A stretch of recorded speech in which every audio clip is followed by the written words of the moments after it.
Cuando iba a ser entregado a su pasión, voluntariamente aceptada, tomó pan, dándote gracias, lo partió y lo dio a sus discípulos diciendo: tomad y comed todos de él, porque esto es mi cuerpo, que será entregado por vosotros. Haced esto en conmemoración mía.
Pedimos en esta Santa Misa por la salud e intenciones de Florentina Godoy en su cumpleaños, de Berta Grosso en su cumpleaños, de Angie Tolentino, Verónica Agachinska.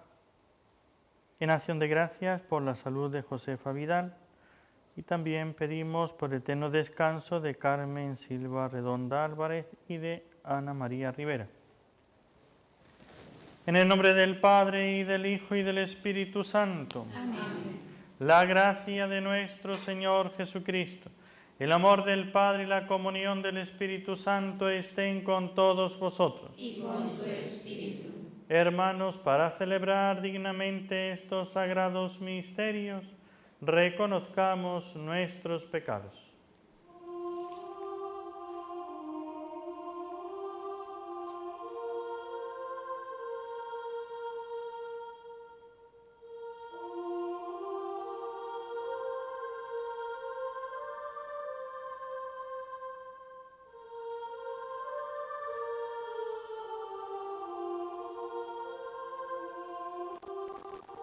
Yo confieso ante Dios Todopoderoso y ante vosotros, hermanos, que he pecado mucho de pensamiento, palabra, obra y omisión, por mi culpa, por mi gran culpa.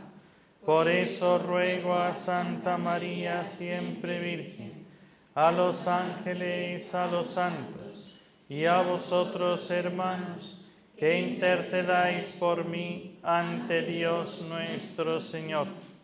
Dios Todopoderoso tenga misericordia de nosotros, perdone nuestros pecados y nos lleve a la vida eterna. Amén. Señor, ten piedad. Señor, ten piedad. Cristo, ten piedad. Cristo, ten piedad. Señor, ten piedad. Señor, ten piedad. Oremos.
Señor, tú que concediste a Santa Soledad Torres Acosta la gracia de servirte con amor generoso en los enfermos que visitaba, concédenos tu luz y tu gracia para descubrir tu presencia en los que sufren y merecer tu compañía en el cielo. Por nuestro Señor Jesucristo, tu Hijo, que vive y reina contigo en la unidad del Espíritu Santo y es Dios por los siglos de los siglos. Amén.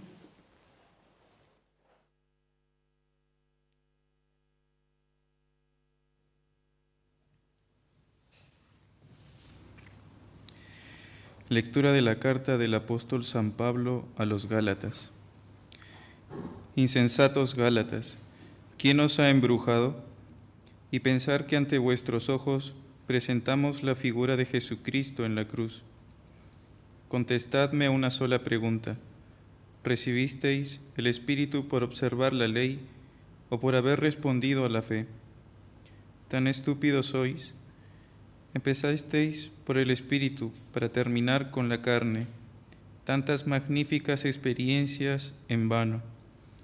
Si es que han sido en vano.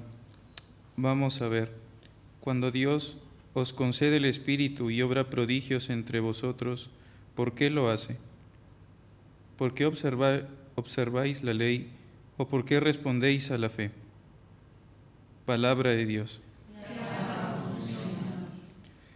Bendito sea el Señor, Dios de Israel, porque ha visitado a su pueblo. Bendito sea el Señor, Dios de Israel, porque ha visitado a su pueblo.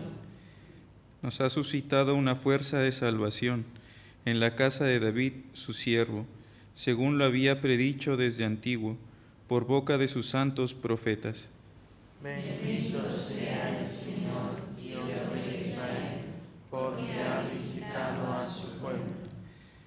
Es la salvación que nos libra de nuestros enemigos y de la mano de todos los que nos odian, realizando la misericordia que tuvo con nuestros padres, recordando su santa alianza.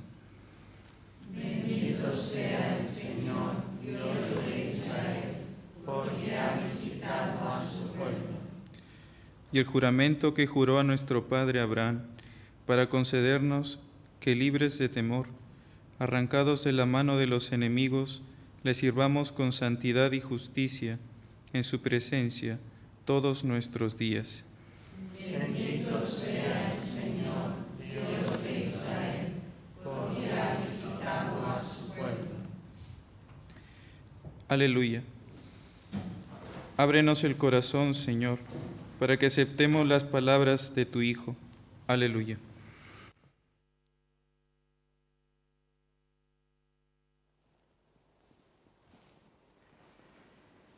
El Señor esté con vosotros. Y con tu espíritu. Lectura del Santo Evangelio según San Lucas. Gloria a ti, Señor.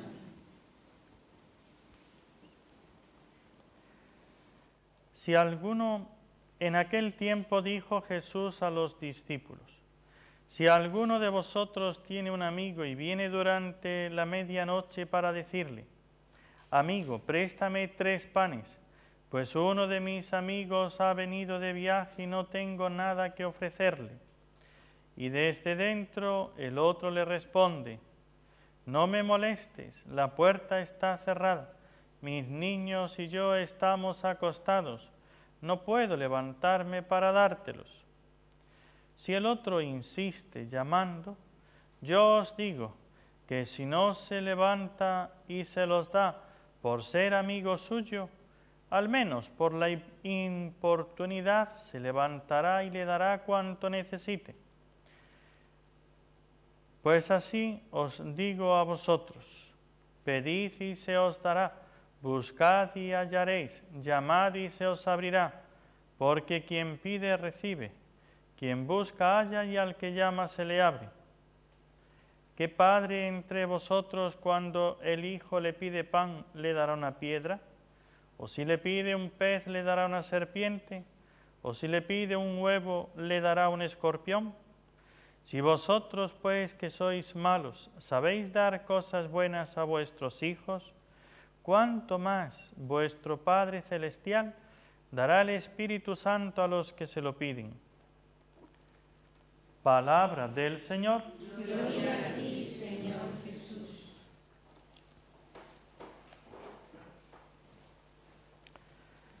Amados hermanos, en nuestro Señor Jesucristo y María Santísima nuestra Madre, comienza hoy el año de la fe, el que el Papa Benedicto XVI ha tenido a bien darnos como un regalo, como un don, en este cumpleaños del Concilio Vaticano II, ya que hoy es el día, el aniversario de los 50 años de la apertura del Concilio Vaticano II. Como hay varias versiones y a veces varias confusiones sobre el concilio, hoy no voy a hablar del Concilio Vaticano, voy a hablar de la historia universal, porque para que se entienda el Concilio Vaticano hay que ponerse primero en un momento y ver la historia completa.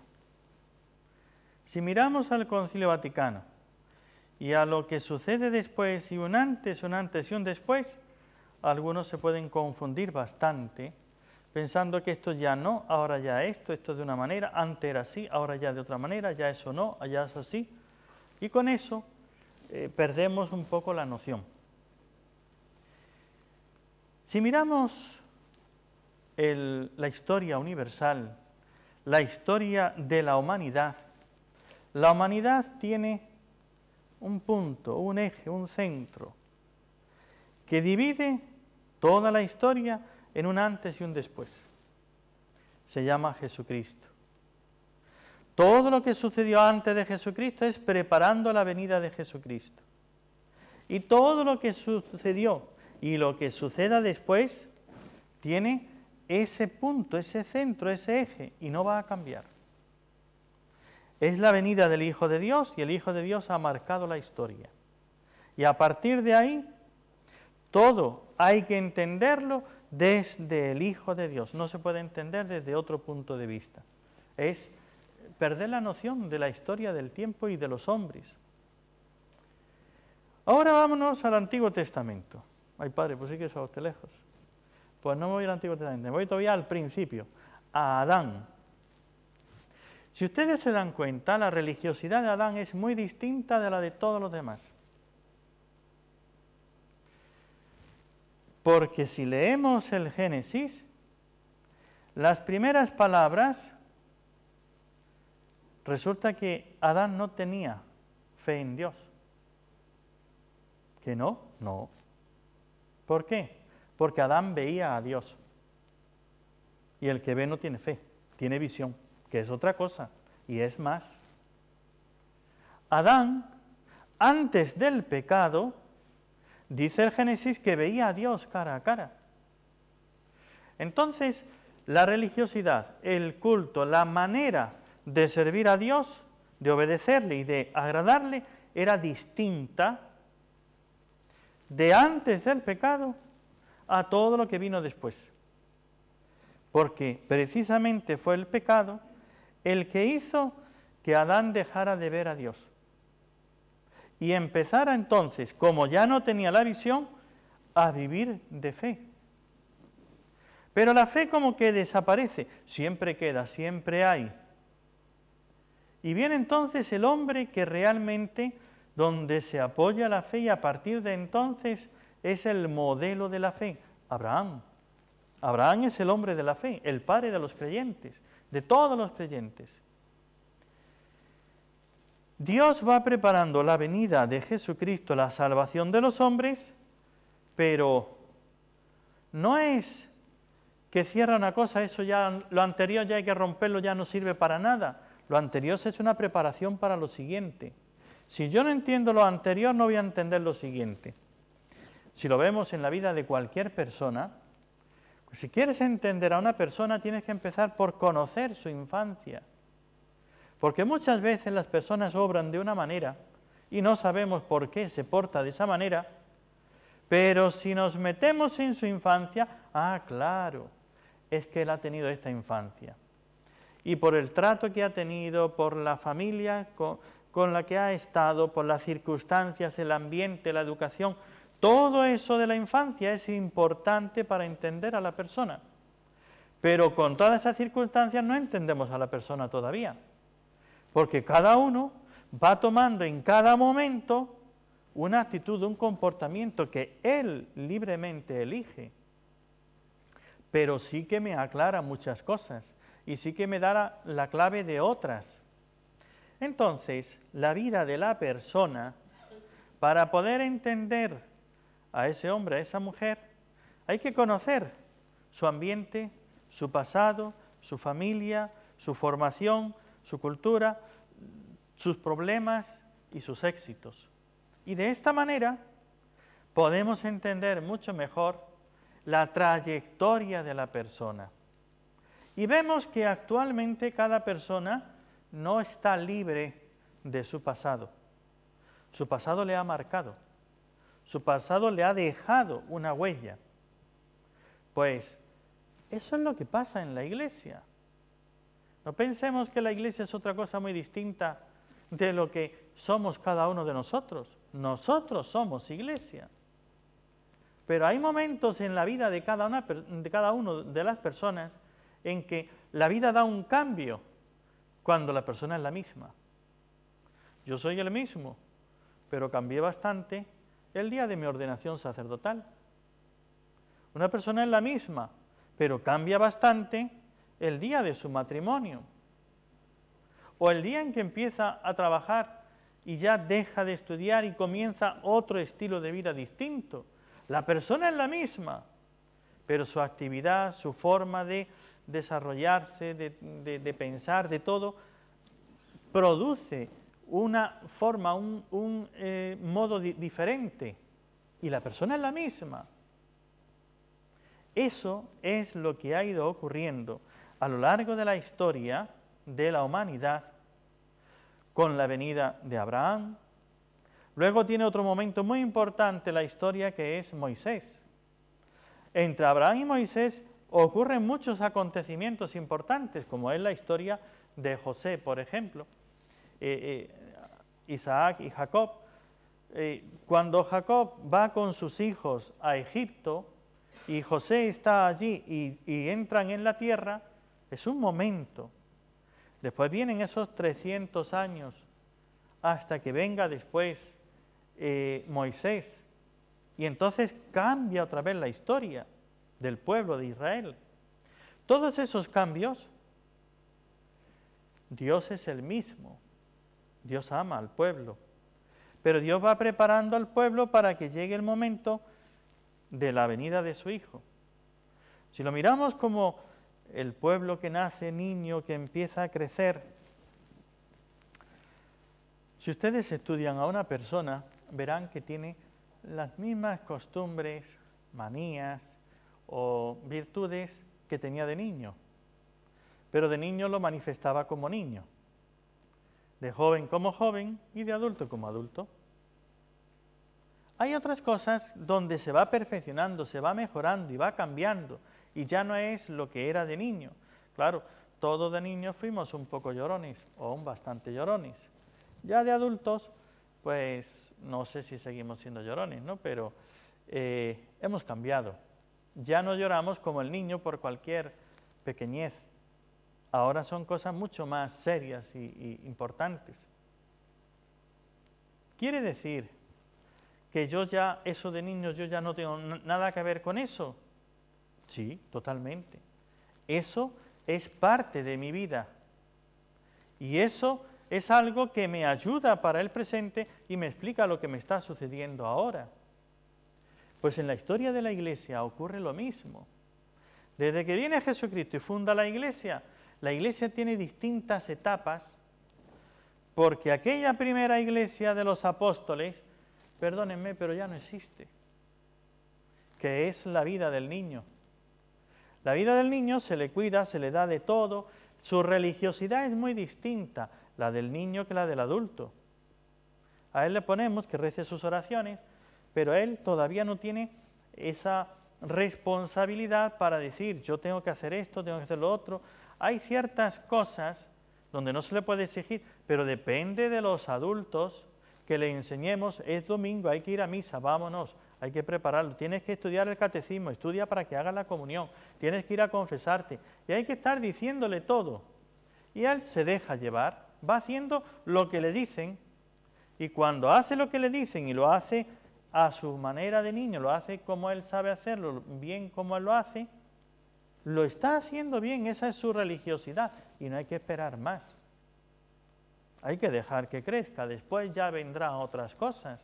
Que venga a estudiar teología, que después lleve una vida de caridad, que practique muchas otras cosas. Pero hay que empezar a enseñárselo de niño, con formas de niño. Eso es lo que pasó en la Iglesia. Y en la Iglesia empieza la época de los apóstoles. ¿Y cómo es esa época de los apóstoles, la época de la infancia, diríamos, de la Iglesia como niña? Pues fíjense una cosa. Es milagro tras milagro. Ahí es la presencia del Espíritu Santo, que cuando entra el Espíritu Santo y viene, pues diríamos, una confirmación, ¿cómo se sabe que hemos tenido la confirmación? Con una presencia sensible del Espíritu y a veces que se conmocionaba la casa, que había un temblor de la casa, y el viento y el fuego y las lenguas de fuego y unas señales que realmente quedaban todos conmocionados e impresionados. Y hoy ya no sucede eso. ¿Qué pasó? ¿Es que ya nos hemos portado mal y ya el Señor ha retirado al Espíritu Santo? No. Entonces, es que ya no somos niños y ya no necesitamos eso. Porque ya nuestra fe ha madurado en esto. Ahora sí sabemos que tenemos el Espíritu Santo, sí sabemos que viene por los sacramentos, sí sabemos muchas cosas que la Iglesia primitiva necesitaba experimentarlo, no solamente saberlo. Hemos crecido en la fe, porque ellos no lo creían, lo experimentaban. Nosotros también se experimenta. Cuando uno habla con las personas, ¿cuántos podemos dar un testimonio de que el día de la primera comunión, de la confirmación, algo sintieron en su vida, una alegría, una presencia muy especial, que ese día fue muy importante para ellos, para nosotros, para cada uno? Pero no tiene nada que ver con aquellas intervenciones del origen de la Iglesia, cuando venía el Espíritu Santo y temblaba la casa y aparecían lenguas de fuego y todo el mundo empezaba a hablar en idiomas y pasaban cosas muy extraordinarias. La fe va en el tiempo haciendo que se viva de distinta manera el mismo acontecimiento. Una de las cosas que el Papa Benedicto XVI ha dicho ya en varias ocasiones, en varios documentos, cuando le hace la entrevista el periodista hay distintos libros de él que le hacen entrevistas y testimonios que él da. Hay una cosa que el Papa suele decir, que ya ha dicho varias veces, y es, ¿qué es lo esencial del cristianismo, del catolicismo? A veces nosotros, porque hemos crecido en un ambiente como niños y nos han enseñado que esta es la Iglesia, que estos son los cantos y que este es el modo de hacerlo, se nos queda eso y decimos, esto es ser católicos. Y cuando tenemos que cambiar de ambiente, de circunstancias, estamos como perdidos. Porque yo viví el catolicismo yendo a aquella iglesia donde cantaban aquellas canciones, donde se hacían esas oraciones, donde se hacía esto y aquello. Y ahora me encuentro fuera de mi sitio. Entonces, para algunos eso es un problema porque llegan a flaquear o perder la fe. Para otros, como que empiezan a encontrar, entonces ya no hay que hacer como antes, ahora ya se vive de otra manera y empiezan a volverse como medio tarumbas. Y otros dicen, no, Yo tengo que seguir viviéndolo, pero tengo que saber adaptarme a las circunstancias en las que estoy ahora. La historia de la Iglesia ha ido cambiando muchas veces. Con las grandes persecuciones, la vivencia de la fe era muy distinta. Vivir en unas catacumbas, esconderse, no manifestar los signos por el peligro de muerte, y cuando lo descubrían, ser valientes, dar el testimonio y morir por Cristo, pues era una forma de vivir la religiosidad. Ciertamente lo vivían como en ese momento de grandes persecuciones había que vivirlo. Pero llega después la época de paz y se acabaron las persecuciones, ahora hay que manifestarlo. Ahora hay que decirle a los otros la alegría que llevamos dentro de conocer y amar a Dios nuestro Señor y a la Santísima Virgen. Y por eso cambia totalmente el modo de vivir el Evangelio, de vivir como cristianos. Pero cuando llega la época de paz, también empezamos a acostumbrarnos a vivir cómodamente. Ya no hay persecuciones, ya no hay problemas, entonces todo el mundo lo hace. Entonces perdemos como el interés, el entusiasmo y diríamos la responsabilidad, el combate. Y entonces viene ese decaimiento. Y así va la Iglesia. Unos decaimientos, unos levantamientos, unos momentos de gran fervor, y va cambiando y se va adaptando, lo va viviendo según los tiempos y las circunstancias que está en ese momento. El Concilio Vaticano II es uno de esos momentos donde la Iglesia se reúne bajo el Papa para pensar cómo estamos viviendo y qué es lo que hoy necesita el mundo. Hoy necesita el mundo a unos cristianos que vivan realmente su fe. Es que antes no se vivía, siempre ha habido quien vivía plenamente y realmente la fe. Pero hacer que al mundo moderno le entre la fe y entienda qué cosa es ser realmente católico, que no es quedarse solamente en un estilo y no cambiar para nada, esto es lo que quiso y pretendió el Concilio Vaticano II. No es que empezó a declarar lo antiguo como que eso ya no sirve, que es inútil, que es viejo, que es pasado, de ninguna de las maneras. El que yo viva la fe como me la enseñaron de pequeño, que yo rece mis oraciones y la haga con todo fervor, ciertamente que eso siempre es válido. Pero el que yo piense, a ver, ¿cómo le enseño al que hoy no tiene fe, mi fe, para que él la entienda y para que él también pueda aceptarla? Eso es otra cuestión. En un mundo en el que los medios de comunicación, en que ya el modo de trasladarse, coches, aviones, barcos, etc. Los medios de comunicación, radio, internet, la prensa, todos los medios, cambian totalmente la forma de vivir de las personas. Es lo que la Iglesia se plantea.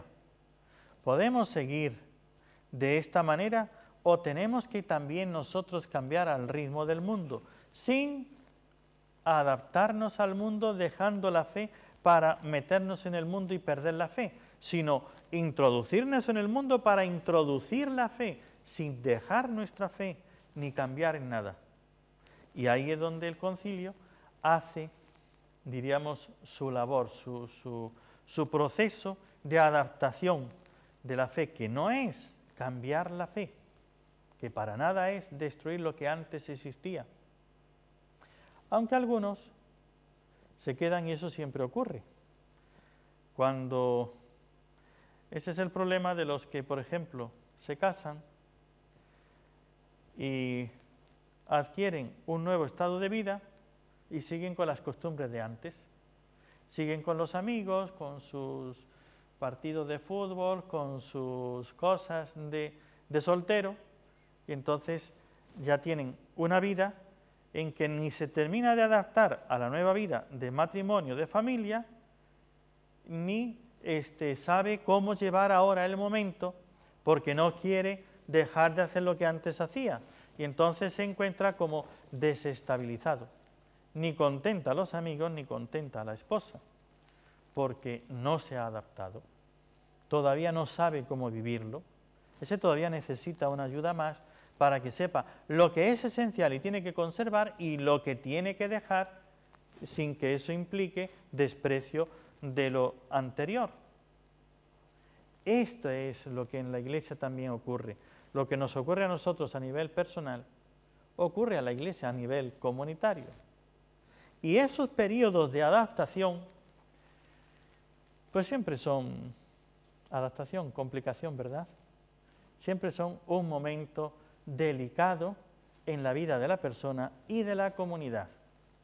Un momento de adaptación cuando los esposos, cuando una persona se echa novio o novia, entonces adaptarse los amigos con la nueva vida, los novios, el novio, la novia, de tal manera que sin dejar una cosa empieza a llevar otra que es distinta, pero que es un proceso. Si se sabe llevar y se sabe adaptar, se vive normalmente ese proceso, pero con unas dificultades. Después viene el matrimonio y ya el proceso tiene otra fase, otra etapa. Pues la vida de la Iglesia ocurre lo mismo. Todos esos cambios que van sucediendo en la vida de la persona, cuando me hablaban el otro día sobre un matrimonio recién casados, Julio y Lady, ¿no? Están en el proceso de conocerse. Entonces están cada uno tratando de conocer al otro y una serie de cosas, porque no es lo mismo conocerse de novios que empezar a convivir juntos ya casados, ahora ya es otro estilo. Ese proceso siempre trae un momento como de desestabilización, de falta de equilibrio, de no saber si estoy haciendo bien o lo estoy haciendo mal, de saber si es hasta aquí o tenía que llegar un poco más o un poco menos. Entonces, en ese proceso, cuando hay lo que tiene que haber, el amor sabe perdonar, sabe olvidar, sabe comprender y sabe esperar. Pues en la Iglesia, ese periodo de adaptación, pero vamos a entenderlo, nunca es la adaptación de la Iglesia al mundo, eso jamás. Es la adaptación de la Iglesia de un modo de vivir su religiosidad y de predicarla, de manifestarla, a la adaptación a otro modo, a un mundo diferente, que vive de otro estilo, de otra manera. Pero siempre es un cambio. Ese cambio, por poner otro ejemplo que también nos puede ayudar, es el del estudiante. Cuando uno es estudiante y entra, pues bueno, el niño se le toma y se le lleva a la guardería. ¿Qué es lo que hace? Como se tiene que adaptar a la guardería, lo primero que hace es llorar y patalear porque quiere irse a su casa y no quiere estar en la guardería. Cuando ya en la guardería se hace amigos y ya juegan y ya aquello le gusta, la guardería es un mundo donde se lo pasa realmente bien. Pero se acaba la guardería y tiene que pasar ya a la primaria, ya empieza otros estudios y ya es de otra manera, es otro estilo. Pero cuando uno termina la primaria y pasa ya la secundaria y la universidad, de terminar los estudios bases para pasar a la universidad, ese momento sí que es importante. Porque ese momento es, hasta aquí era lo obligatorio, a partir de aquí si quieres tú estudias y si no te vas a la calle. Pero ahora eres tú y tú verás lo que quieres hacer y vas a competir. Y no es como antes, no es que están ahí todo el mundo para ayudarte, ahora es el que tú tienes que pelear y tienes que hacerlo de otra manera. Entonces uno se lo plantea y dice, bueno, ¿qué es lo que quiero? ¿Quiero estudiar de verdad o quiero seguir como los otros jugando y divirtiéndose y pasando el tiempo de cualquier manera? Es un cambio. Eso mismo pasó en la Iglesia. Y en la Iglesia pasó que el mundo ya empieza a tener otro estilo de vida y ante ese nuevo estilo de vida, la Iglesia se plantea que tengo que seguir evangelizando a este mundo sin ser del mundo. ¿Cómo se evangeliza a un mundo que vive de otra manera, que se comunica de otra manera, que piensa de otra manera? Pues tengo que buscar ese método. ¿Cuál es el trabajo del estudiante de la primaria, de la secundaria y del universitario? ¿Cuál es su trabajo? Su trabajo es estudiar, nada más. es estudiar, ¿o no? Claro que es estudiar, pero el niño estudia jugando. El jovencito estudia ya trabajando y el universitario ahora estudia de otra manera. Cambia el método, cambia la responsabilidad del esfuerzo, cambia muchas cosas. Esos cambios indican que la persona va creciendo y va madurando. Cuando hay un concilio en la Iglesia, indica que la Iglesia va creciendo y madurando. Lo que pasa es que si ustedes examinan la universidad, el primer año, ¿cuántos alumnos hay? ¿Y cuántos caen? ¿Verdad que muchos quieren la universidad, lo ven como tan bonito? Hacen su primer año y aquello es un fracaso y ya lo dejan y se van porque no pueden estudiar, no valen, no han tenido las cualidades, la capacidad o la ayuda o lo que sea. Ciertamente muchos son los que quieren, pero no todos pasan hacia adelante. En la Iglesia, cuando viene el Concilio Vaticano, todos como que se ilusionan y se alegran con que la Iglesia va a dar un paso adelante. Pero luego no todos saben dar el paso acertadamente. Y lo mismo que en la universidad, muchos resbalan y ya se caen y ya dejan los estudios porque no valen, no pueden, no saben, no se adaptaron. En la Iglesia también pasó algo así. Y por eso es que encontramos en el Concilio Vaticano II unas opiniones diferentes. Toma a un universitario que ha fracasado en la universidad en el primer año y pregúntale, ¿qué tal? ¿Qué te parece la universidad? Toma a uno que ha sacado un primer puesto, que se ha esforzado y pregúntaselo también. Y verás que cada uno te va a decir una opinión totalmente distinta. Ah, es que son dos universidades distintas, aquella es la universidad mala y esta es la universidad buena. No, es la misma universidad y el mismo estudio y los mismos profesores y los mismos libros. Entonces, ¿cómo es posible que uno me diga una cosa y otro otra cosa tan distinta? Porque lo han vivido de modo distinto. Porque no han podido superar esa etapa o la han superado perfectamente. Por eso ustedes van a encontrar críticas contra el Concilio Vaticano II destructivas.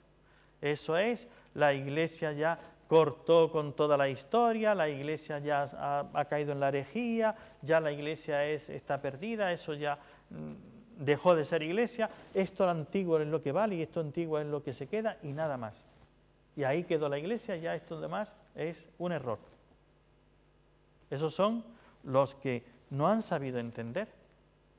Habrá otros que tampoco han sabido entender y que han hecho las cosas de otra manera, porque tampoco lo entendieron, se fueron por otro lado. Y habrá otros que dirán, ¿y esto cómo sabemos quiénes son los que dicen lo que realmente es el Concilio Vaticano II? ¿Quieren que le diga a dónde acudir para saber qué es lo que realmente es y ha hecho el Concilio Vaticano II? Pues es muy sencillo. Igual que siempre en la Iglesia, a los santos, los que han vivido y les ha ayudado a crecer en santidad, esos son los que han entendido el Concilio Vaticano II. Entonces busca a los santos, que hoy día los hay, y ahí tienes Juan Pablo II, estamos esperando la canonización y ya está haciendo milagros. Madre Teresa de Calcuta y tantos otros, unos canonizados, otros beatificados y otros en proceso y otros que no están siquiera en proceso todavía. Padre Molina, hermana Josefina y demás. Son tantos los que sí han sabido entender el concilio y saben qué es lo que quiere el concilio, cómo la Iglesia hoy va a evangelizar a todas las naciones. Este es el proceso para llegar a entender un poco lo que es el concilio. Me falta hablar del Espíritu Santo, de antes y después, etcétera, ¿no? Porque la historia no se puede resumir en 15 minutos, sin saltarse unas cuantas cosas, me refiero. Ya con esto, hoy es el 50 aniversario del inicio del Concilio Vaticano II. Ya con esto podemos ver que es una continuidad, pero un momento importante en la Iglesia, y que el fruto del Concilio Vaticano II no fue un despiste de los obispos, sino una acción del Espíritu Santo de meter Ya falta tiempo, pero mire, tengan esto en cuenta. Cuando uno empieza a estudiar su fe, ¿saben cuándo uno llega a aprenderla de verdad? Cuando se hace catequista y se la enseña a los demás. Ahí es cuando uno sabe realmente lo que él sabe. Porque yo estudio muchas cosas. Si no se las enseño a los demás, me creo que sé. Pero a la hora de expresarme, ahí es donde ya veo cómo está mi estructura mental, si lo he aprendido bien, si lo tengo asimilado, si he comprendido el núcleo, si sé dónde están las dificultades, si sé todo, enseñándolo. Enseñen ustedes la fe a otros, pónganse de catequistas y verán ustedes cuánto es lo que saben de su fe. Pues aquí es donde nosotros tenemos que pedirle hoy. La Iglesia nos dio el Concilio Vaticano II, pero Juan Pablo II, Benedicto XVI estuvieron en el Concilio Vaticano II y ellos nos dieron cuál es la verdadera interpretación de ese concilio. Por eso yo les invito a seguir al Papa Benedicto XVI, las enseñanzas de Juan Pablo II y la enseñanza de Benedicto XVI sobre el Concilio Vaticano II para hacerse una idea más clara de qué es lo que el concilio promovió. Pues pidámosle a la Santísima Virgen, ella como Madre y Maestra, que nos guíe, nos acompañe y nos enseñe a entender la fe desde la Iglesia.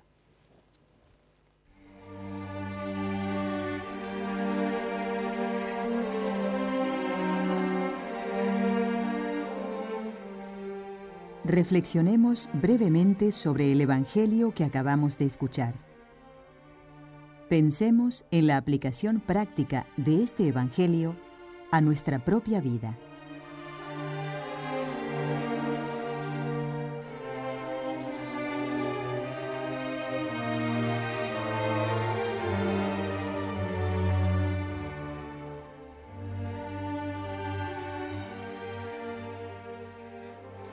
Imploremos, hermanos, la misericordia de Dios Padre Todopoderoso y oremos para que escuche las peticiones de quienes tienen en Él toda su esperanza.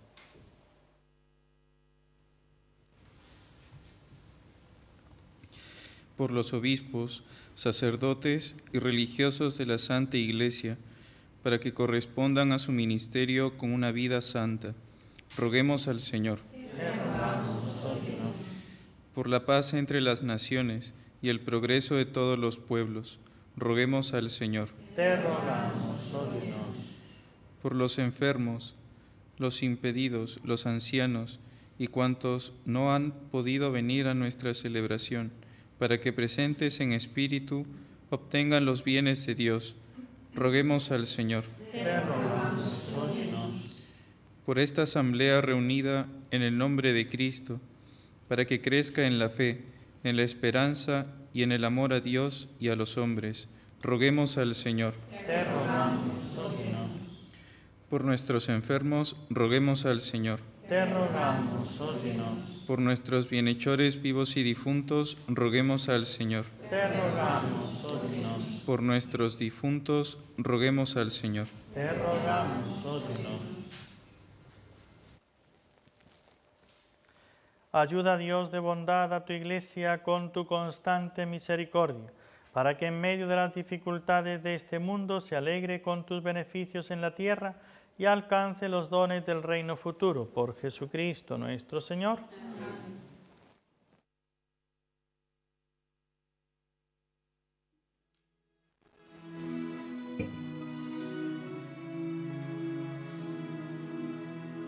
Ahora el sacerdote se dispone a presentar las ofrendas, pan y vino, ante el altar.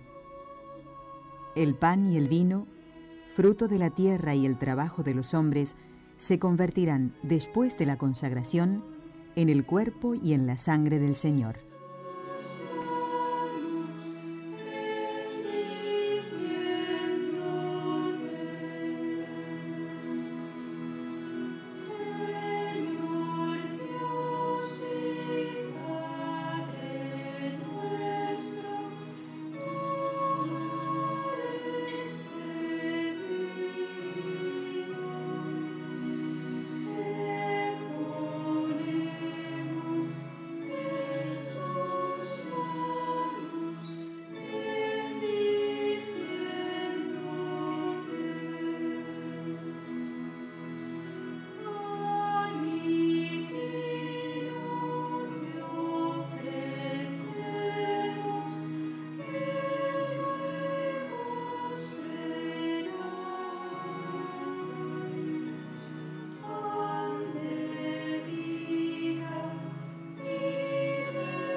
Orad, hermanos, para que este sacrificio mío y vuestro sea agradable a Dios Padre Todopoderoso. Que el Señor reciba de tus manos este sacrificio para alabanza y gloria de su nombre, para nuestro bien y el de toda su santa Iglesia.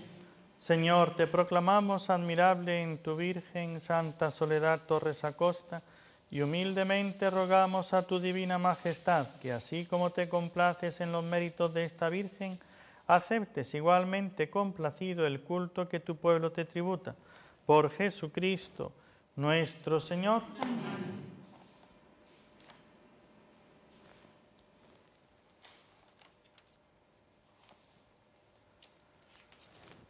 El Señor esté con vosotros. Y con tu espíritu. Levantemos el corazón. Lo tenemos levantado hacia el Señor. Demos gracias al Señor nuestro Dios. Es justo y necesario. En verdad es justo y necesario que te alaben, Señor, tus criaturas del cielo y de la tierra, y al recordar a los santos que por el reino de los cielos se consagraron a Cristo, celebremos la grandeza de tus designios. En ellos recobra el hombre la santidad primera que de ti había recibido, y gusta ya en la tierra los dones reservados para el cielo. Por eso, con todos los ángeles y santos, te alabamos proclamando sin cesar: Santo, santo, santo es el Señor, Dios del universo. Llenos están el cielo y la tierra de tu gloria. Hosana en el cielo. Bendito el que viene en nombre del Señor. Hosana en el cielo.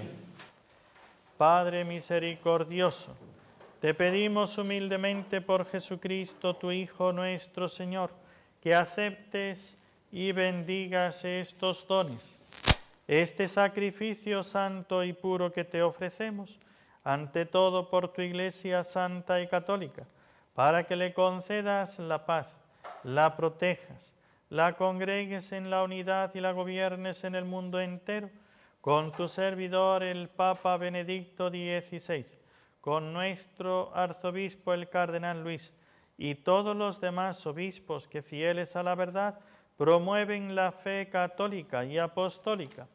Acuérdate, Señor, de tus hijos.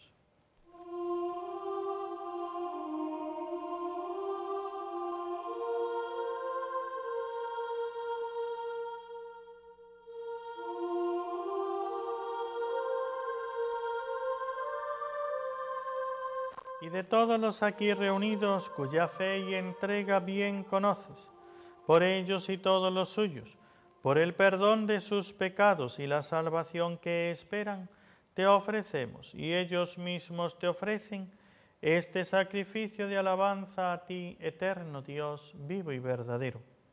Reunidos en comunión con toda la Iglesia, veneramos la memoria ante todo de la gloriosa siempre Virgen María, Madre de Jesucristo nuestro Dios y Señor, la de su esposo San José, la de los santos apóstoles y mártires, Pedro y Pablo, Andrés, Santiago y Juan, Tomás, Santiago, Felipe, Bartolomé, Mateo, Simón y Tadeo, Lino, Cleto, Clemente, Sixto, Cornelio, Cipriano, Lorenzo, Crisógono, Juan y Pablo, Cosme y Damián, y la de todos los santos. Por sus méritos y oraciones, concédenos en todo tu protección, por Cristo nuestro Señor. Amén. Acepta, Señor, en tu bondad esta ofrenda de tus siervos y de toda tu familia santa. Ordena en tu paz nuestros días, líbranos de la condenación eterna y cuéntanos entre tus elegidos, por Cristo nuestro Señor. Amén. Bendice y santifica, oh Padre, esta ofrenda, haciéndola perfecta, espiritual y digna de ti, de manera que sea para nosotros cuerpo y sangre de tu Hijo amado, Jesucristo nuestro Señor, el cual, la víspera de su pasión, tomó pan en sus santas y venerables manos, y elevando los ojos al cielo, hacia ti, Dios Padre suyo todopoderoso, dando gracias, te bendijo, lo partió y lo dio a sus discípulos diciendo: Tomad y comed todos de él, porque esto es mi cuerpo que será entregado por vosotros.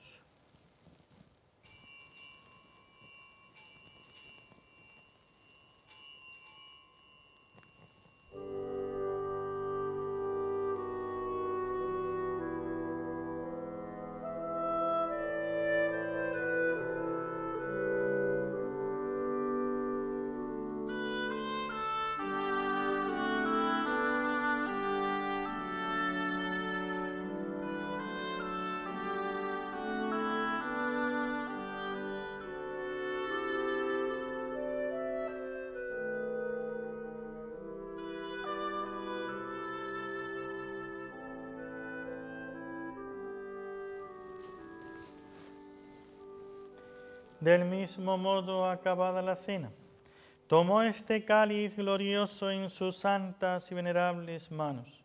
Dando gracias, te bendijo y lo dio a sus discípulos diciendo: Tomad y bebed todos de él, porque este es el cáliz de mi sangre, sangre de la alianza nueva y eterna, que será derramada por vosotros y por todos los hombres para el perdón de los pecados. Haced esto en conmemoración mía.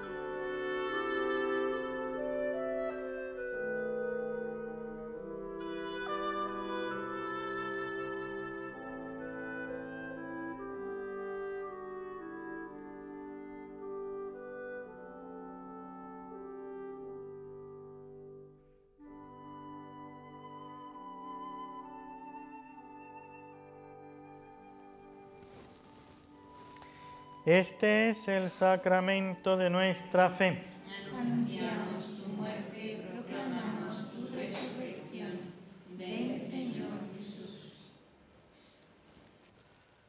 Por eso, Padre, nosotros tus siervos y todo tu pueblo santo, al celebrar este memorial de la muerte gloriosa de Jesucristo, tu Hijo nuestro Señor, de su santa resurrección del lugar de los muertos, y de su admirable ascensión a los cielos, te ofrecemos, Dios de gloria y majestad, de los mismos bienes que nos has dado, el sacrificio puro, inmaculado y santo, pan de vida eterna y cáliz de eterna salvación. Mira con ojos de bondad esta ofrenda y acéptala, como aceptaste los dones del justo Abel, el sacrificio de Abraham, nuestro Padre en la fe, y la oblación pura de tu sumo sacerdote Melquisedec. Te pedimos humildemente, Dios Todopoderoso, que esta ofrenda sea llevada a tu presencia hasta el altar del cielo por manos de tu ángel, para que cuantos recibimos el cuerpo y la sangre de tu Hijo, al participar aquí de este altar, seamos colmados de gracia y bendición. Por Cristo nuestro Señor. Amén. Acuérdate también, Señor, de tus hijos, que nos han precedido con el signo de la fe y duermen ya el sueño de la paz.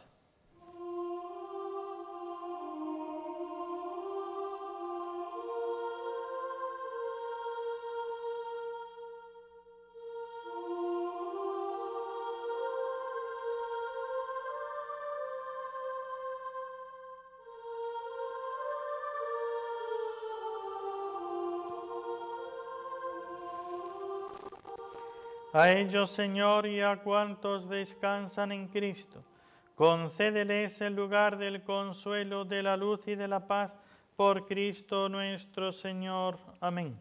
y a nosotros, pecadores siervos tuyos, que confiamos en tu infinita misericordia, admítenos en la asamblea de los santos apóstoles y mártires, Juan el Bautista, Esteban, Matías y Bernabé, Ignacio, Alejandro, Marcelino y Pedro, felicidad y perpetua, Águeda, Lucía, Inés, Cecilia, Anastasia y de todos los santos, y acéptanos en su compañía, no por nuestros méritos, sino conforme a tu bondad, por Cristo Señor nuestro, por quien sigues creando todos los bienes, los santificas, los llenas de vida, los bendices y los repartes entre nosotros.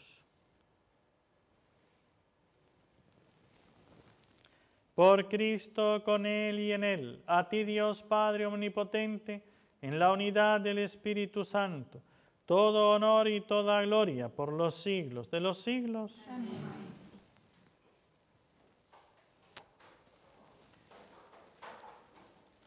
Fieles a la recomendación del Salvador y siguiendo su divina enseñanza, nos atrevemos a decir: Padre nuestro que estás en el cielo, santificado sea tu nombre.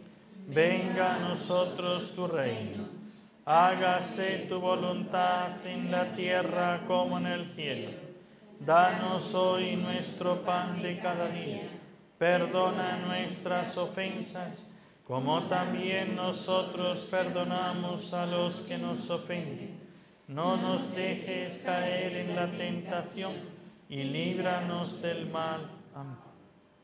Líbranos de todos los males, Señor, y concédenos la paz en nuestros días, para que, ayudados por tu misericordia, vivamos siempre libres de pecado y protegidos de toda perturbación, mientras esperamos la gloriosa venida de nuestro Salvador Jesucristo. Tuyo es el reino, tuyo el poder y la gloria por siempre, Señor.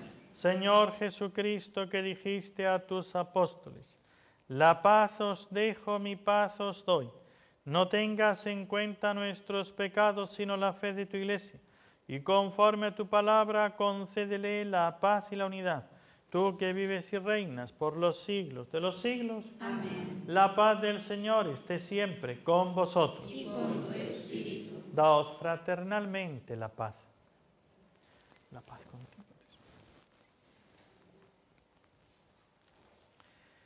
Cordero de Dios, que quitas el pecado del mundo, ten piedad de nosotros. Cordero de Dios, que quitas el pecado del mundo, ten piedad de nosotros. Cordero de Dios, que quitas el pecado del mundo, danos la paz.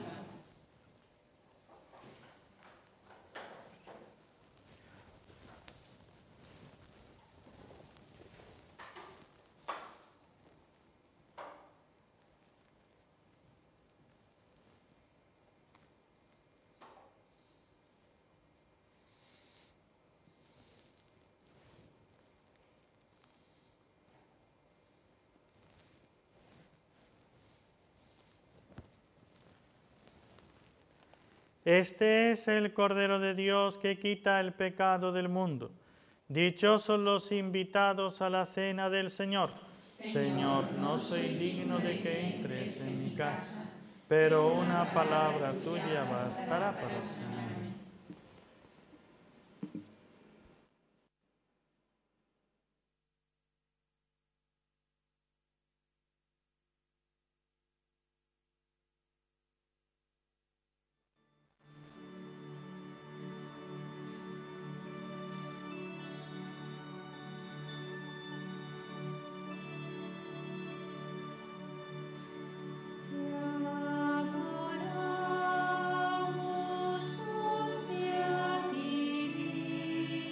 Todos los oyentes que deseen hacer una comunión espiritual pueden unirse a la siguiente oración.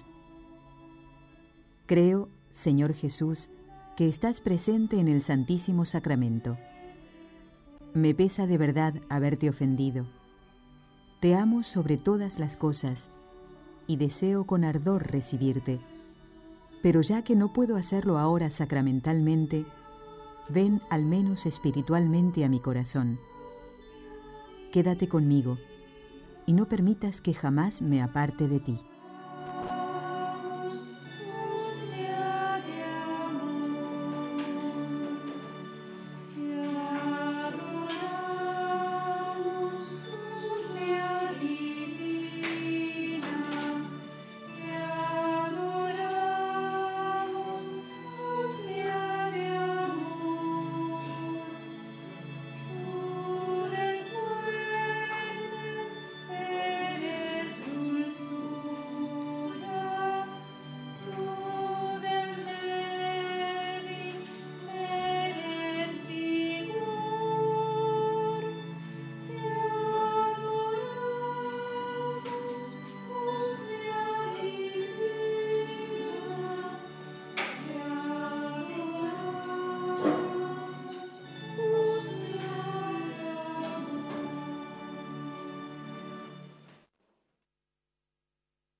Oremos.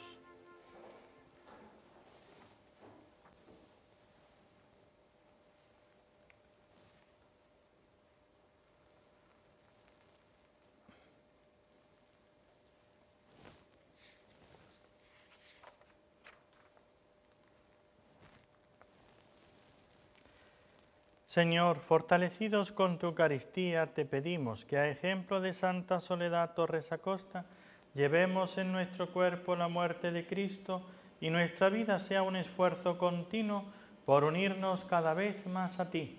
Por Jesucristo nuestro Señor. Amén. El Señor esté con vosotros. Y con tu espíritu. La bendición de Dios Todopoderoso, Padre, Hijo y Espíritu Santo, descienda sobre vosotros. Amén. Podéis ir en paz. Demos gracias a Dios.